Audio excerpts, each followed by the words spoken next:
Hello students, how are you? कैसे हैं आप? Welcome to my YouTube channel. My name is Rajkumar Tiwari और आज हम फिजिक्स की क्लास की लेंगे और फिजिक्स से रिलेटेड जो भी क्वेश्चंस है, जो भी थ्योरी है, उसको हम सॉल्व करेंगे। तो आज का चैप्टर का नाम है इलेक्ट्रोमैग्नेटिक इंडक्शंस। क्या नाम बताया चैप्टर का? इलेक्ट्रोमैग्नेटिक इंडक्शन, जिसको हिंदी मीडियम के स्टूडेंट वाले पढ़ सकते हैं, विद्युत चुंबकीय प्रेरण। ठीक, विद्युत चुंबकीय प्रेरण में हमने टॉपिक देखा, फैराडेस लॉ देखा, उसके बाद फैराडेस के नियम्स देखे, रूल्स देखे और उसके आधार पर हमने लेंज लॉ देखा, है ना। फैराडेस लॉ और लेंज लॉ देखने के बाद आज हम उसी से रिलेटेड फैराडे और लेंज लॉ से रिलेटेड जो होता है सेल्फ इंडक्शन, जिसको हम बोलते हैं स्वप्रेरण की घटना, है ना। स्वप्रेरण की घटना जो है आम जिंदगी में भी हम देखते हैं। कभी कभी आप देखोगे बल्ब को यदि जलाए तो मंद रोशनी से जलती है, यदि हम उसको स्विच ऑफ करें तो तेज रोशनी से जलती है और फिर बुझ जाती है। ऐसा क्यों होता है? किस लिए होता है? ऐसा इसलिए होता है क्योंकि ऐसा सेल्फ इंडक्शन की घटना के कारण जब हम क्या करते हैं, बल्ब को हम जलाते हैं और उसके बाद जब हम बुझाते हैं तो सडनली क्या है, मैग्नेटिक फ्लक्स लिंक्ड लॉस, माने चुंबकीय फ्लक्स में कमी आती है ना। चुंबकीय फ्लक्स में कमी आती है और मुख्य धारा की दिशा में ही प्रबल माने हाई इंड्यूस करंट फ्लो होती है, जिसके कारण बल्ब कुछ देर के लिए जलता है और फिर बुझ जाता है। तो ये सब इसका प्रैक्टिकल्स है। और इसके बाद हमने फैराडेस लॉ भी देखा। फैराडेस लॉ में क्या देखा? Induce electromotive force is directly proportional to the rate of change of magnetic flux. Rate of change of magnetic flux. तो हम फैराडे का जो लॉ देखे थे, हमने क्या देखा था? E equal to minus d phi upon d t. मैं ये इसलिए टॉपिक बता रहा हूँ कि ये आप लोगों को यूज होगा। और उसके बाद हमने लेंज लॉ देखा। लेंज लॉ क्या देखा था? लेंज लॉ जो है उसने बताया अपोज, विरोध, विद्युत चुंबकीय प्रेरण की हर अवस्था में वह उस कारण का विरोध करती है जिससे स्वयं उसकी उत्पत्ति हुई हो। तो क्या बोला? विद्युत चुंबकीय प्रेरण की प्रत्येक अवस्था में, है ना, each condition of electromagnetic induction oppose, वह उस कारण का विरोध करती है जिससे वह स्वयं उत्पन्न हुई हो।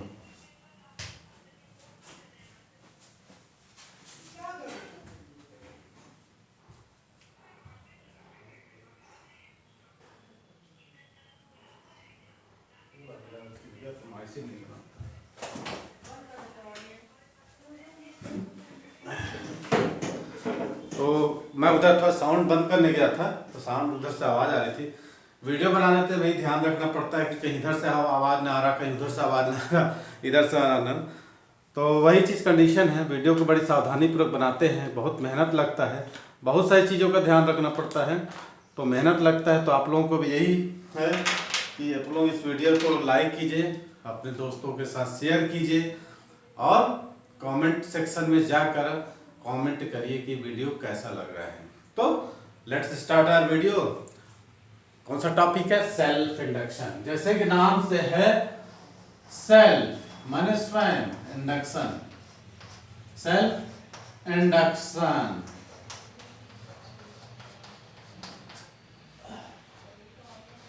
यदि आप ये चीज नहीं दोगे तो हम खुद से ले लेंगे, यदि आप हमें नहीं पढ़ाओगे हम जबरदस्ती पढ़ लेंगे। तो यही चीज है सेल्फ इंडक्शन। सेल्फ इंडक्शन में सबसे पहले हम देखते हैं कॉइल। ये कॉइल मैंने बनाया,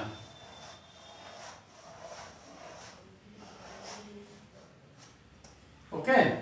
जब इसमें हम प्राइमरी करंट, ये प्राइमरी करंट है, यदि मैंने इसमें प्राइमरी करंट फ्लो किया यदि करंट समय के साथ चल रहा है, यदि करंट स्टेबलिस्ट है, कांस्टेंट है, नियत है, तब कोई बात ही नहीं, है ना। यदि क्या है, करंट नियत है, कांस्टेंट है, समय के साथ नहीं बदल रहा है तो कोई दिक्कत नहीं है। अब यदि यही करंट समय के साथ बदल रहा है, मैंने क्या बोला, if the value of current with change of time, या बढ़ रहा है या भी यह करंट समय के साथ घट रहा है। मैंने क्या बोला, यदि यह करंट समय के साथ बढ़ रहा है, यदि यह करंट समय के साथ घट रहा है, या समय के साथ बढ़ भी रहा है या समय के साथ घट रहा है, दोनों ही कंडीशन को हम लेते हैं। तब इस केस में हमने यह देखा, इस कॉइल के अंदर ये कौन सा करंट है, प्राइमरी करंट है। यदि के करंट कांस्टेंट है, कांस्टेंट चल रहा है तो करंट जनरली चलता रहेगा, लेकिन करंट वेरिएबल्स है, वेरिएबल्स करना परिवर्ती है, परिवर्ती करंट या चेंजेबल करंट या वेरिएबल करंट, समय के साथ बढ़ रहा है, समय के साथ घट रहा है या समय के साथ बढ़ घट दोनों रहा है। तब इस जो कॉइल है, ये जो कॉइल मैंने बनाया है, इसके अंदर एक न्यू करंट है, कौन सा करंट, न्यू करंट प्रोड्यूस हो जाएगा, इंड्यूस हो जाएगा, जिसको हम बोलते हैं प्रेरित धारा, है ना। ये कौन सी धारा है, मुख्य धारा है, प्राइमरी धारा, प्राथमिक धारा। यदि करंट की वैल्यू या तो हम बढ़ा रहे हैं तो maximum magnetic line of force pass होगी, मैग्नेटिक फ्लक्स चेंज होगी। यदि हम घटा रहे हैं तो भी क्या होगी, कमी आएगी। तो इसके अंदर एक नया करंट आ जाएगा, इस करंट को हम क्या बोलते हैं, इंड्यूस करंट या फिर प्रेरित धारा, है ना। एक बार और समझ लीजिए, यदि हम एक कॉइल लेते हैं, कॉइल में हम main current, primary current flow करते हैं, यदि करंट की वैल्यू स्टेबल है, कांस्टेंट है, तो कोई दिक्कत की बात नहीं। यदि करंट की वैल्यू क्या हो रही है, घट रही है, बढ़ रही है, तो उसी कॉइल के अंदर क्या हो जाएगा, एक ऐसा करंट प्रोड्यूस हो जाएगा जो दोनों ही कंडीशन में उसका विरोध करेगा, है ना, जिसे हम इंड्यूस करंट कहते हैं, है ना। कहने का मतलब है कि ये इंड्यूस करंट कहीं बाहर से नहीं आया, कहीं से हम नहीं दिए, ये जो कॉइल है ये खुद ने अपने अंदर से पैदा किया। ये कॉइल ने इंड्यूस करंट को क्या किया, सेल्फ क्या किया, प्रोड्यूस किया, इसलिए इसको हम क्या करते हैं, इंड्यूस करते हैं। अब हम देखते हैं, ये सेल्फ इंडक्शन इसको नाम दिया गया, ये तो हम देख लिए। मान लो ये करंट इंक्रीज हो रहा है, करंट इंक्रीज हो रहा है, तो ये क्या करेगा, इंड्यूस करंट उसको कम होने का प्रयास करेगा, डिक्रीज करेगा। कहने का मतलब होता है, मान लो ये करंट आई है, तो इंड्यूस करंट कैसे जाएगा, मुख्य धारा की दिशा में, ताकि मुख्य धारा मेन करंट की वैल्यू को नहीं बढ़ने देगा। यदि हम करंट को बढ़ाना चाहें, जीरो से लेकर मैक्सिमम करना देना चाहें, तो ये जो इंड्यूस करंट है, आई डी लिख देता हूं, आई डी, ये जो इंड्यूस करंट है ये प्राइमरी करंट के अपोजिट डायरेक्शन में होगा। ये बोलता है कि आप बढ़ो, हम आपको बढ़ने नहीं देंगे, माने ये लेंज लॉ को फॉलो करेगा। लेंज लॉ ने क्या कहा था कि विद्युत चुंबकीय प्रेरण की प्रत्येक अवस्था में वह उस कारण का विरोध क्यों है जिससे खुद वह जनरेट हुई है। तो कहने का मतलब, जब हम मुख्य धारा की दिशा में करंट की वैल्यू को बढ़ाते जाते हैं, करंट की वैल्यू को इंक्रीजिंग करते आते हैं, तो ये मुख्य धारा के अपोजिट डायरेक्शन में ये क्या करेगा, इंड्यूस करंट प्रोड्यूस होगा और मुख्य धारा को, मेन करंट को, प्राइमरी करंट को बढ़ने नहीं देगा। यदि हम ये इंक्रीज कर रहे हैं ना, ये दो कारण होते हैं, इंक्रीजिंग,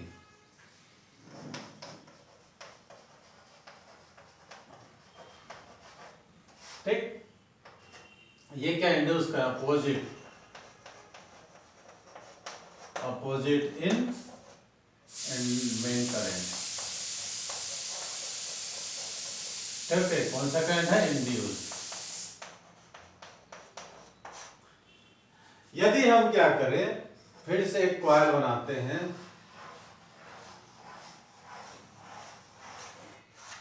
यदि हम करंट की वैल्यू को क्या कर रहे हैं, ये तो मेन करंट उल्टा तो जाएगा, यानी डिक्रीज कर रहे हैं, मैं क्या कर रहे हैं, करंट की वैल्यू को डिक्रीज कर रहे हैं। अब इस कंडीशन में क्या होगा, मुख्य धारा की दिशा में ही क्या होगा, इंड्यूस करंट होगा। मतलब जब करंट की वैल्यू को कम कर रहे हैं तो करंट की वैल्यू को कम नहीं होने दे रहा है, और ये क्या करेगा, बढ़ाएगा, फॉलो करेगा, ये इंड्यूस करंट है, आई डी। ठीक है, मेन डायरेक्शन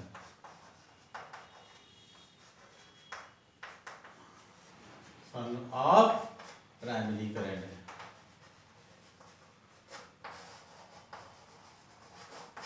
ठीक है, तो कहने का मतलब होता है जब करंट की वैल्यू हम बढ़ा रहे थे तो उसको बढ़ने नहीं दे रहा था, जब करंट की वैल्यू को हम घटा रहे थे तो घटने, जब करंट की वैल्यू को हम जीरो से लेकर मैक्सिमम करंट कर रहे थे तो मुख्य धारा की विपरीत दिशा में ही अपोजिट करंट इंड्यूस करंट होता है।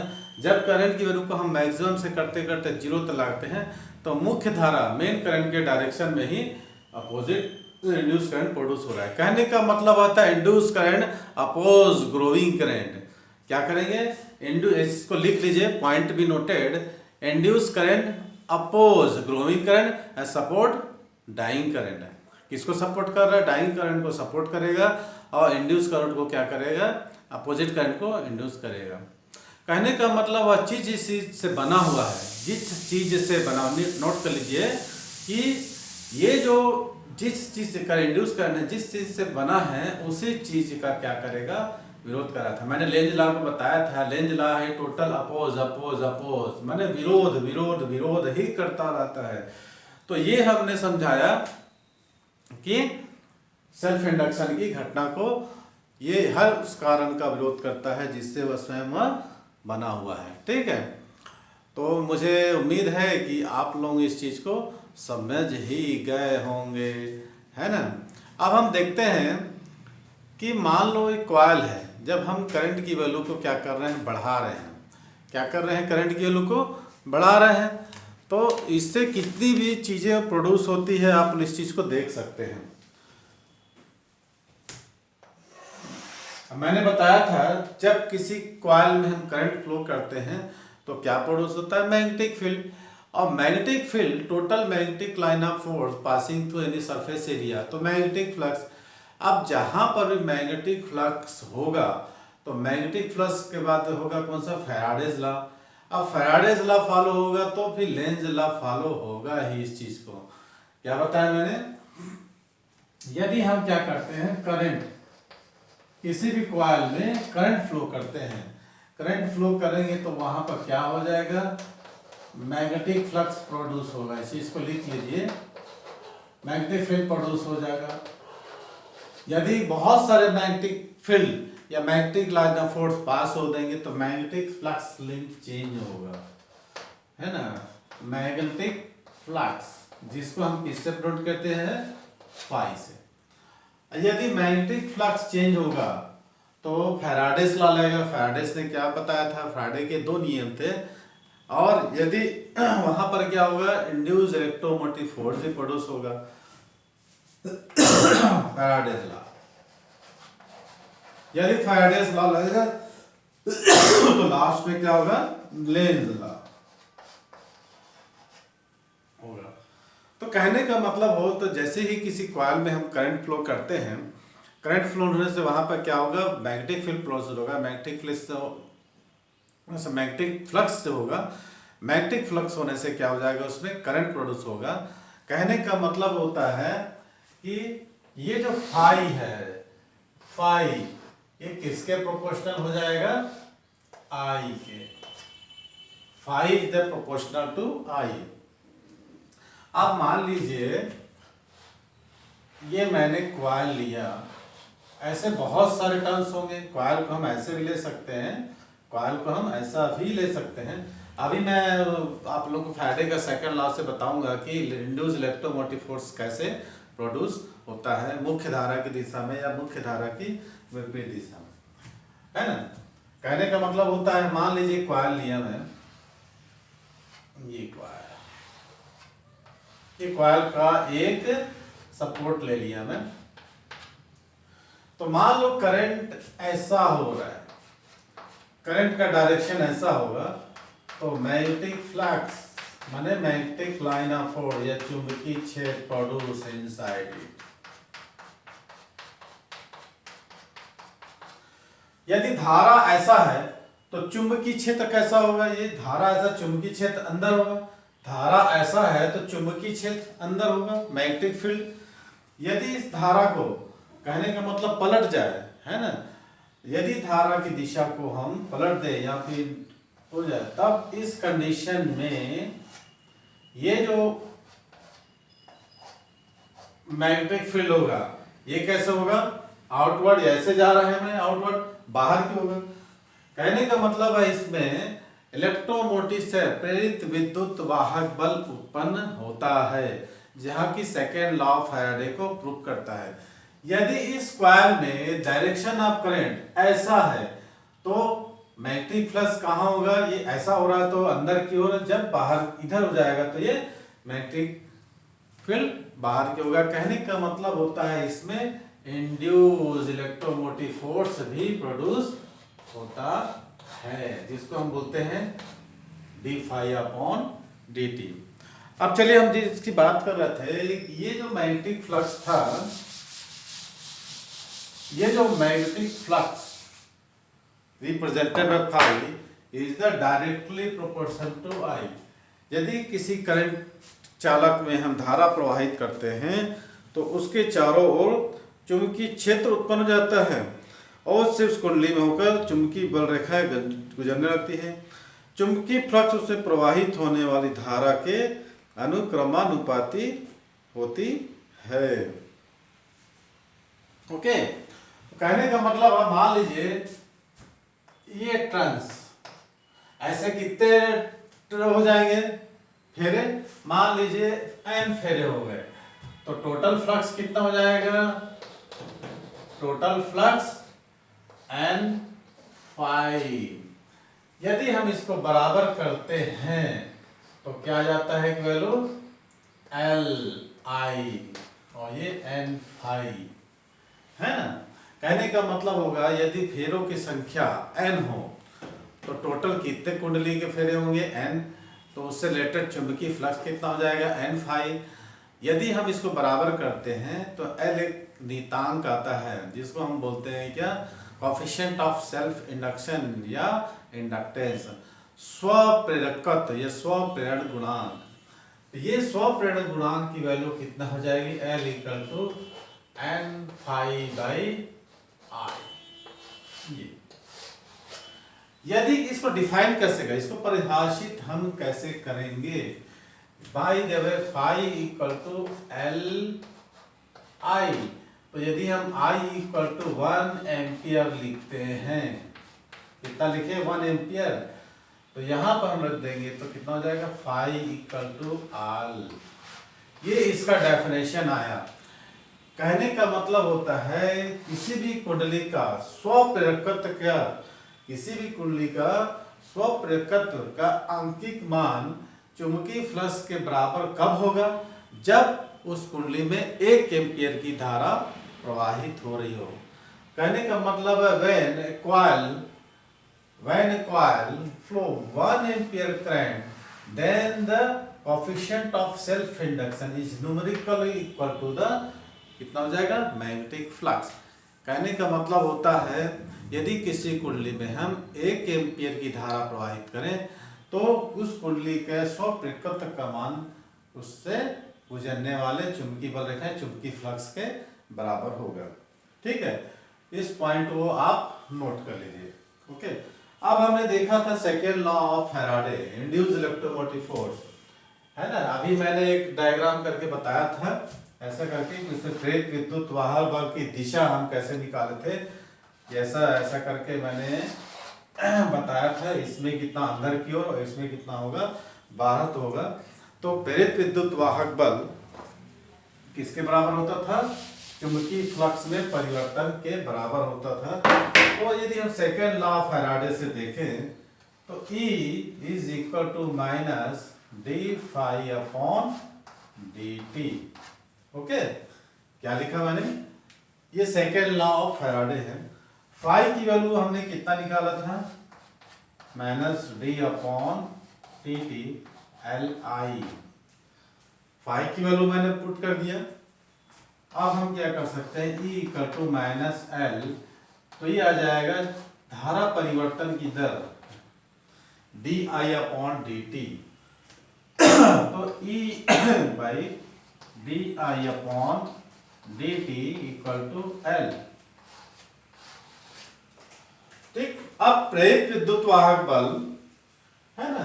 ये कोफिशिएंट ऑफ सेल्फ इंडक्शन के बराबर कब होगा? जब कुंडली में 1 एम्पियर प्रति सेकंड की दर से धारा के मान में परिवर्तन। धारा के मान में परिवर्तन करने का मतलब क्या होता है? कभी हम धारा को बढ़ा दे रहे थे 0 से करते करते मैक्सिमम, और कभी करंट की वैल्यू को अधिकतम से करते करते हम 0 ला रहे थे, तब उस कुंडली में जो है प्रेरित विद्युत वाहक बल उत्पन्न हो रहा था। ये किसने कहा था? फैराडे साहब ने। कहने का मतलब अब फैराडे साहब के नियम को हम कैसे डिफाइन करेंगे? इसमें हम कैसे डिफाइन किए? चुंबकीय फ्लक्स, ये चुंबकीय फ्लक्स था, ये किसके बराबर हुआ? ये क्या है? कोफिशिएंट ऑफ सेल्फ इंडक्शन के, जब उसमें हम 1 एम्पियर की करंट फ्लो कर रहे हैं। यदि di/dt equal to 1 ampere per second, तब इस कंडीशन में E is equal to L। Okay, क्या रिजल्ट आया? अब इसका आप डिफिनेशन क्या देखेंगे? सोचिए 2 मिनट। प्रेरित विद्युत वाहक बल, ये जो प्रेरित विद्युत वाहक बल या फिर कोफिशिएंट ऑफ सेल्फ इंडक्शन, स्वप्रेरकत्व का आंकिक मान प्रेरित विद्युत वाहक बल के बराबर तब होता है जब उस कुंडली में धारा जो होता है परिवर्तन, धारा 1 एम्पियर प्रति सेकंड की दर से क्या हो रही है? बह रही हो, फ्लो हो रही हो। Induced electromotive force is numerically equal to the coefficient of self-induction when current through coil 1 ampere per second। इसको नोट कर लीजिए। किसी कुंडली का स्वर प्रेरकत्व का आंकिक मान उस विद्युत वाहक बल के बराबर तब होता है जब उस कुंडली में धारा परिवर्तन की दर इकाई होने पर उत्पन्न होता है। पहले कंडीशन में क्या गया? अधिक उसी कुंडली में 1 एम्पीयर की धारा पारित करने से बदल चुंबकीय फ्लक्स से, उससे बदल चुंबकीय फ्लक्स का मान 1 वेबर हो तो उस कुंडली का स्व प्रेरकत्व 1 हेनरी होता है। इसको हम बाद में देखेंगे। ये हो गया, ये कंडीशन हम लागू कर दिए। अब हम इसका देखेंगे यूनिट। क्या देखेंगे इसका? यूनिट।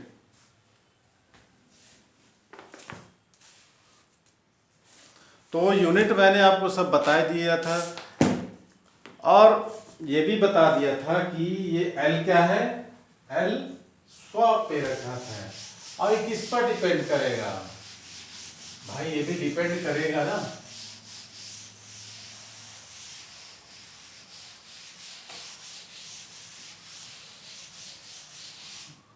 टोटल थ्योरी था। तो phi is equal to Li, है ना, self induction, coefficient of self. ये जो है किस पर डिपेंड कर रहा था? एरिया पर, मटेरियल पर। जैसे रेजिस्टेंस था V इक्वल टू IR, तो R इक्वल टू V/I। ये इस पर डिपेंड नहीं कर रहा था, ये किस पर डिपेंड कर रहा था? L/A पर, लेंथ और एरिया पर। उसी तरह ये जो है L, ये किस पर डिपेंड कर रहा था? शेप पर। और ये कॉइल किस चीज पर लपेट कर बनाए हैं? किस चीज का बना हुआ है? शेप पर, इत्यादि चीजों पर डिपेंड कर रहा था। अब इसका हम यूनिट देखेंगे। तो इसका यूनिट जो होगा फाई इक्वल टू Li, तो L is equal to phi by I. तो इसका जो ऐसा यूनिट होता है हेनरी। क्या होता है इसका ऐसा यूनिट? हेनरी। तो इसको हम डिफाइन करेंगे। यदि कोई बोले 1 हेनरी को डिफाइन कीजिए, हेनरी HNRY और वेबर अपॉन एम्पियर। ठीक है। चुंबकीय फ्लक्स का क्या मात्रक होता है? वेबर। मैक्सवेल वेबर अलग चाहिए, ऐसा ही में वेबर होता है, सीजे से मैक्सवेल होता है, एक है ना, 1 वेबर 10⁸ मैक्सवेल के बराबर होता है। सब चीज आप लोगों को ध्यान रखना चाहिए। यदि कोई बोलता है 1 हेनरी को डिफाइन कीजिए, तो 1 हेनरी को हम कैसे डिफाइन करेंगे? यदि किसी कॉइल में, आप लोग लिख सकते हैं, लिखवा देता हूं, चलिए। यदि किसी कॉइल में 1 एम्पियर की करंट फ्लो होने से, क्या लिखा मैं? यदि किसी कॉइल में, ये जो कॉइल मैंने बनाया था, यदि इसमें 1 एम्पियर की करंट फ्लो हो रही है तो उसमें मैग्नेटिक फ्लक्स कितना प्रोड्यूस हो रहा है, 1 वेबर।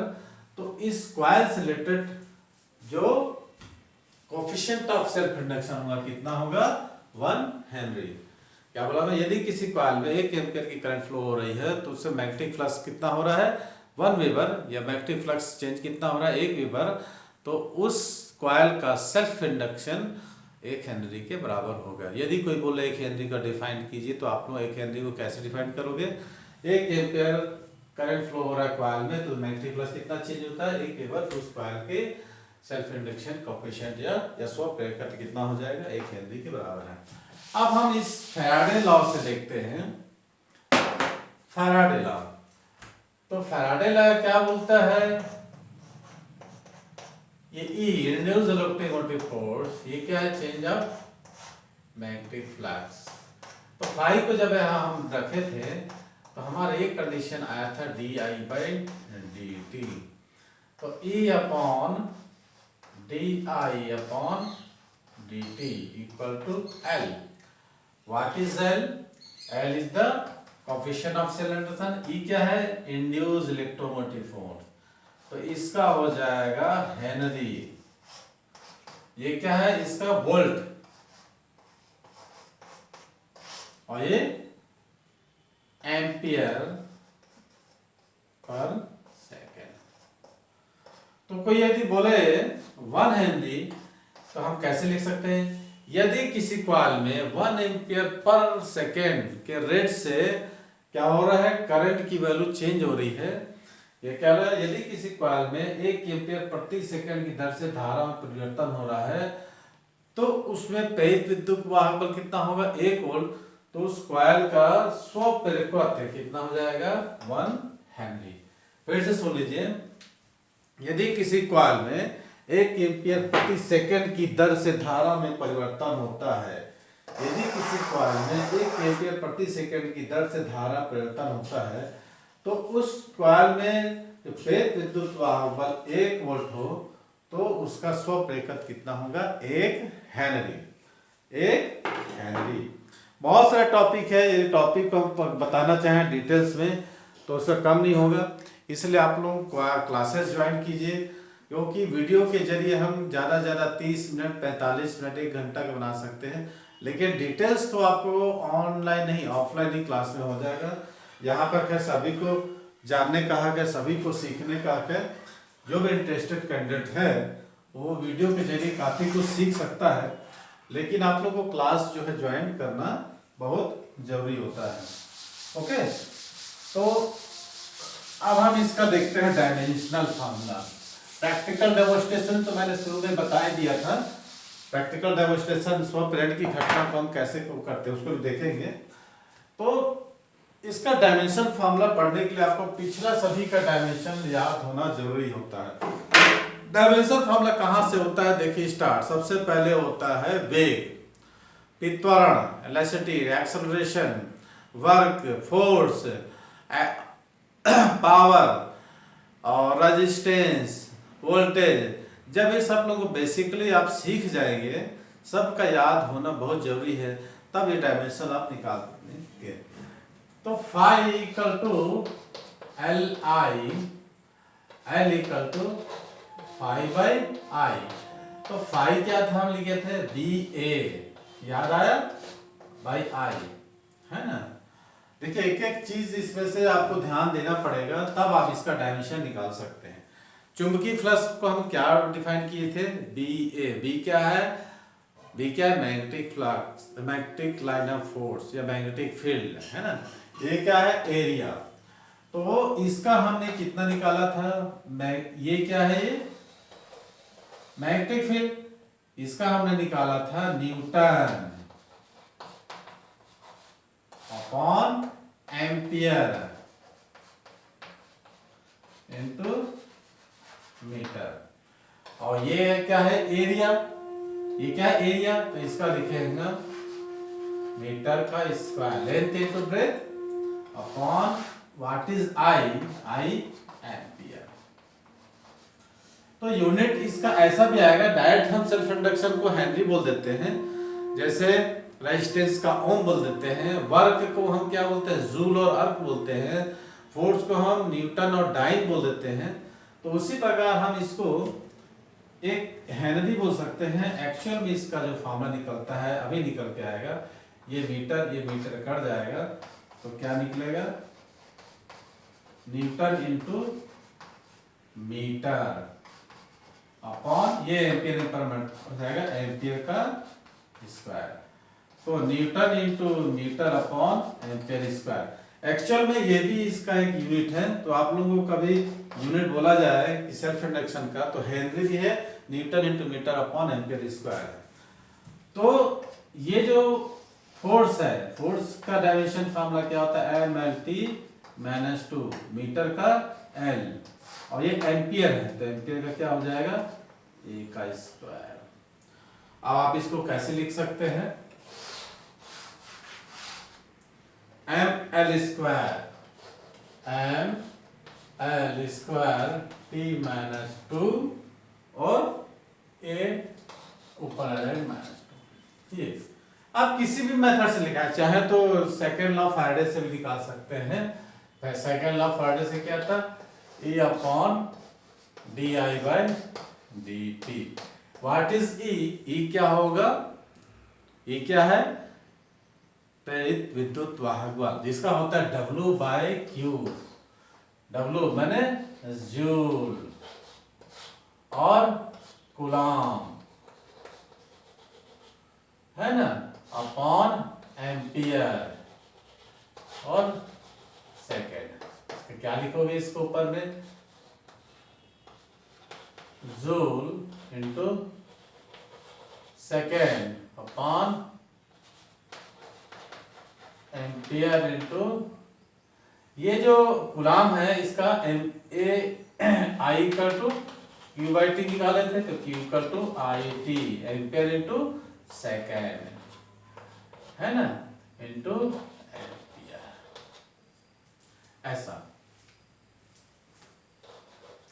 फिर से देखिए, जूल, कूलम को क्या लिखे, एम्पियर इंटू सेकेंड, ये सेकेंड ऊपर चढ़ गया, एम्पियर नीचे आ गया, मल्टीप्लाई इनवर्स होके, तो हमारा जो सेकेंड कट जाएगा, तो क्या आ जाएगा, जूल अपॉन एम्पियर स्क्वायर। तो जूल का क्या होता है, ml² t-2 अपॉन a का स्क्वायर। तो ml² t-2 a-2, दोनों ही मेथड से हम निकाले तो इसका डायमेंशनल फार्मूला क्या होता है, सेम आता है। तो इसको स्क्रीनशॉट ले लीजिए या फिर फोटो खींच लीजिए।